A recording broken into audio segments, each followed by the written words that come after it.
السلام علیکم، welcome to my YouTube channel and welcome to another vlog۔ Guys کیسے ہیں آپ سب لوگ؟ امید کرتی ہوں ٹھیک ٹھاک ہوں گے انشاءاللہ۔ ہم سب بھی ٹھیک ہیں اور الحمدللہ ہماری طرف محرم الحرام بہت اچھے سے گزر رہا ہے، امن امان طریقے سے گزر رہا ہے۔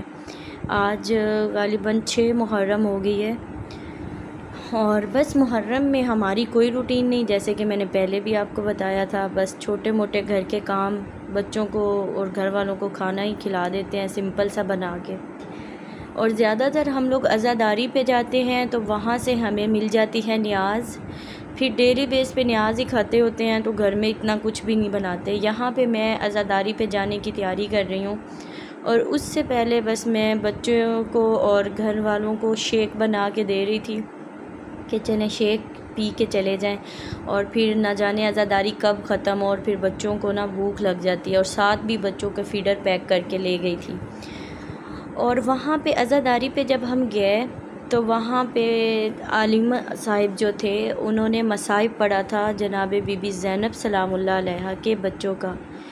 میرا سلام ہے اس پاک بی بی پر، اس پاک بی بی کے صبر پہ میرا سلام ہے کہ جس کے بچے شہید ہوئے تو بی بی بچوں کے لاشیں تک نہیں آئی، لاشوں پہ نہیں آئی، بچوں کو رویا تک نہیں ہے۔ پتہ ہے کیوں نہیں رویا؟ پتہ ہے بچوں کو کیوں نہیں دیکھا؟ بی بی نے بچوں کی لاش پہ کیوں نہیں آئی؟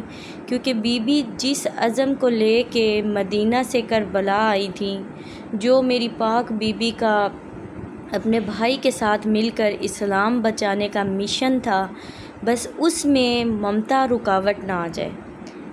دیکھ لیں گائز، ایسا صبر میں نے کربلا والی ماؤں کے علاوہ کہیں بھی نہیں دیکھا۔ اللہ تعالی ہم سب کو بھی کربلا والوں کی زندگی پہ چلنے کی توفیق عطا کرے اور ان کے راہ پہ گامزن ہونے کی توفیق عطا کرے۔